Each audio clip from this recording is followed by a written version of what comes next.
Hi, I'm Erica with LatestBeauty.com, and I'm here today at EOS Salon and Spa with esthetician Lori.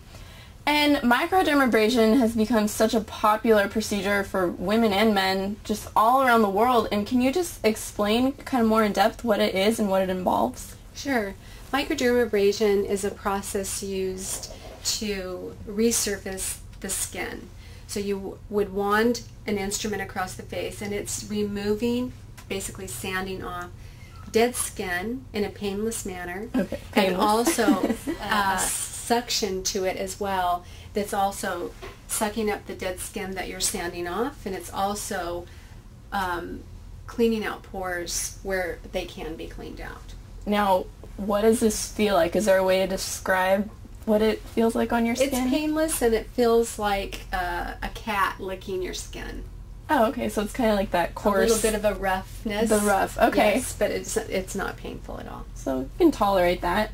Now, what is this contraption? This is our Diamond Tome machine, and it's a microdermabrasion. It doesn't use product to get the effect. Actually, what it uses is an instrument that has a diamond tip on it, and it comes in different, strengths: coarse, medium, fine, ultra fine. Is that what feels like the cat tongue? Yes. This is the part right here. Can I it's feel it? Rough. You can. Oh, yeah. Yeah. It's like sandpaper. It's like sandpaper, and what you do is you turn it on. There's different levels for different thicknesses of skin. Okay. On somebody who has thin skin, somebody who's maybe a little bit aging and has thinner skin, you would want to use a finer tip, and you would want to use a less strength on it. You wouldn't want it to be too abrasive because it can be too rough on the skin. Okay. And you basically just stretch the skin, and you do swiping motions, and typically you only do 1 or 2 passes is what it's called. And as you do that, it's taking dead skin, sucking it up into here, putting it through a filter, and it's opening up your pores and lessening congestion, and that happens when we get dead skin over our pores where they can't breathe or sweat, can't come to the surface. So that's what would cause a breakout, is even dead skin? Yes, because it covers over the pore and it can't breathe, so everything builds up underneath that in the pore. Now, this little tip is pretty small to go over an entire face. Does this procedure take a long time? No, it only takes 15 or 20 minutes. Oh. Sometimes a half hour, depending on what you're doing and what you're trying to accomplish. Now, what if you don't have problematic skin, dark spots or acne scars? What if you just want a healthier glow? Yeah, do you have to have problematic skin, or can it just be skin that's okay? No, you don't have to have problematic skin, and it's actually quite good for anti-aging. Oh, really? Because it's keeping the dead skin off of the face. It's also allowing, less congestion because you're removing dead skin and you're keeping the skin healthy. And by doing that, you're getting a great, healthy glow on your face. No dullness with dead skin, etc. What about wrinkles? For fine wrinkles, it lessens them. Okay. For deep wrinkles, this probably wouldn't be the best procedure. There are other procedures for that. Okay, so now would you recommend this over maybe a chemical peel, or? It all depends on the person's skin type, and what they're looking for. Okay. A lot of these procedures you can do. You can do them a few weeks apart. You can do. Depends on the chemical peel or the peel that you're using, like a glycolic peel, or along with microdermabrasion, you would want to switch them off. You might want to wait a week or 2 in between treatments, and with that and with regular facials, you're going to have great, healthy skin.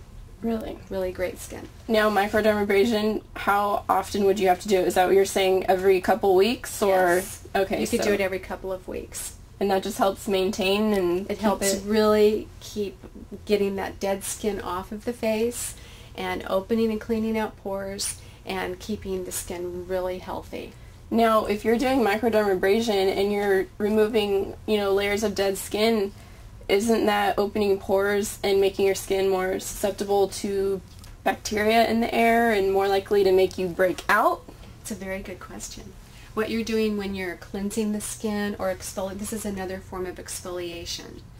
which would be, to most people, they would think, oh, a scrub or a chemical peel or a glycolic peel. Those are all exfoliations. And what happens is when you wash and clean the face, you're basically removing oil, some dead skin that, you know, is loose on the skin. You're removing everything off of the skin. You're opening everything up to be cleaned out. Right. Then you're exfoliating to get all the extra debris off of the skin. And then you're using a toner or something like that to kind of close everything down. And then you're going to use sunscreen, protective lotions, other products to protect the skin from outside elements from re-entering the pores. So you've cleaned, you've exfoliated, and you've closed everything down, and then you've put a protective barrier over it to protect you. Now, if you're doing microdermabrasion and you're toning and closing the pores back up, would it be recommended to be using like a mineral makeup, or it doesn't matter? Because, I mean, I wouldn't want to clog my pores back up with some thick foundation or anything like that. Well, if you're using the right creams, the right sunscreens and all of that, and then you're applying a mineral makeup, which we have here a fantastic mineral makeup that's custom made for each individual person. Okay. For their skin tone, it matches perfectly. It doesn't clog pores, and it's very healthy for the skin, and it actually has some level of sunscreen in it to assist with protecting your face. Okay, well, cool. Yeah. Thank you, Lori. If you want a microdermabrasion, come see Lori. I'm Erica with LatestBeauty.com.